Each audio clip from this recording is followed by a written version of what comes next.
Halo, salam jumpa lagi dalam Perspektif Isidorus Lili Jawa. Kas kosong di akhir tahun.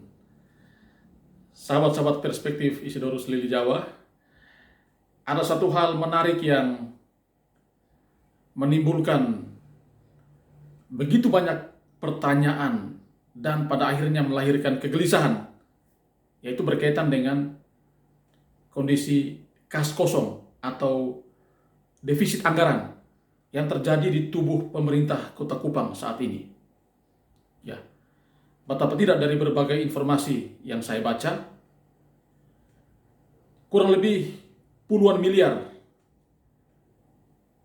anggaran yang belum bisa dibayarkan oleh pemerintah Kota Kupang kepada pihak ketiga maupun yang merupakan hak-hak dari para nakes, ya, para guru, ataupun para ASN itu sendiri. Dan ini memang melahirkan berbagai diskusi dan memicu berbagai pertanyaan. Pertanyaannya adalah, mengapa bisa terjadi kas kosong atau defisit anggaran?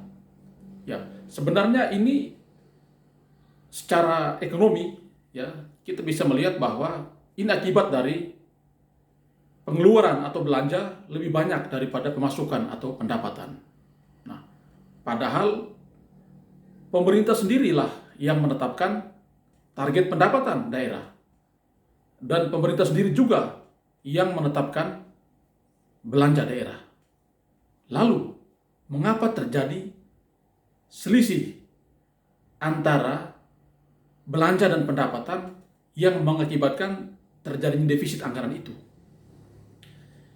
Di satu sisi, saya melihat bahwa ini terjadi karena kurangnya disiplin anggaran. Artinya, anggaran yang ada dibelanjakan untuk hal-hal yang mungkin tidak prioritas.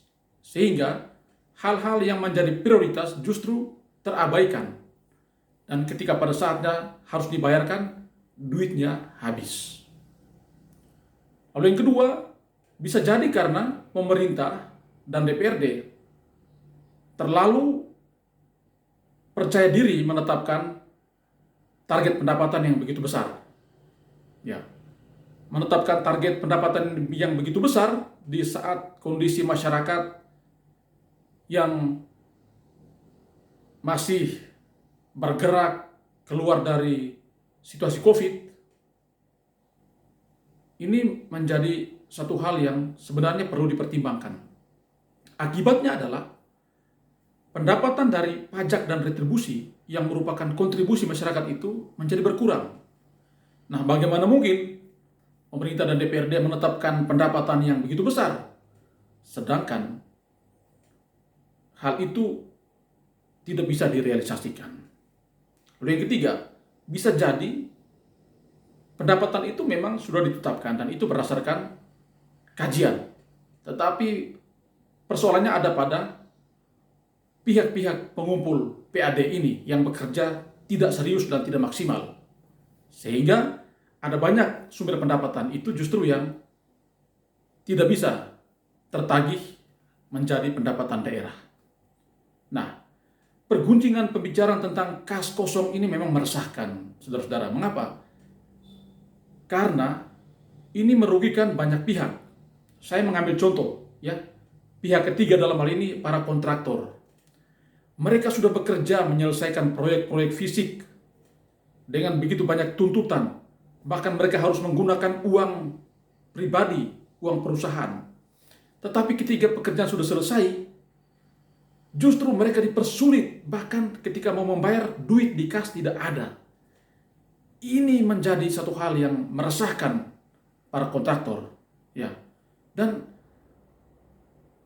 sebenarnya tidak perlu terjadi kalau ini dikelola dengan baik oleh pemerintah. Kasihan memang mereka sudah bekerja, sudah menyelesaikan pekerjaannya, kewajibannya, tapi ketika mereka mau mendapatkan haknya, justru kas kosong atau defisit anggaran. Ya, ini memang menyedihkan. Lalu, apakah defisit anggaran atau kas kosong itu bisa diatasi? bisa. Ya. Ada 5 cara. Ada 5 cara untuk mengatasi defisit anggaran. Yang pertama adalah menggenjot pendapatan daerah. Pendapatan daerah digenjot supaya realisasinya mencapai target. Cuma yang terjadi di Kota Kupang adalah sudah berada di akhir tahun anggaran.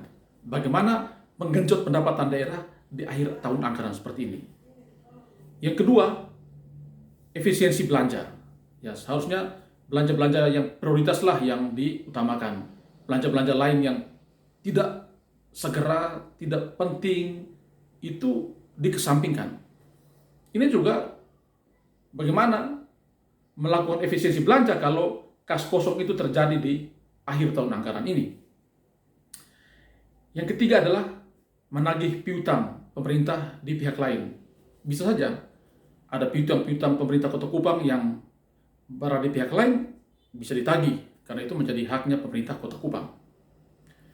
Yang keempat, bisa dengan menjual aset-aset milik daerah yang sudah tidak maksimal atau sudah tidak bermanfaat lagi. Entahkah itu aset berupa gedung atau berupa tanah. Ya, bisa dijual untuk mendapatkan uang sehingga bisa membayar hak-haknya pihak ketiga.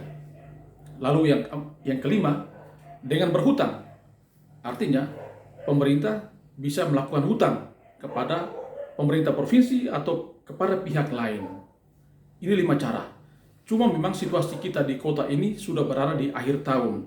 Dan pihak-pihak ketiga itu sangat berharap agar hak-hak mereka itu segera dibayarkan.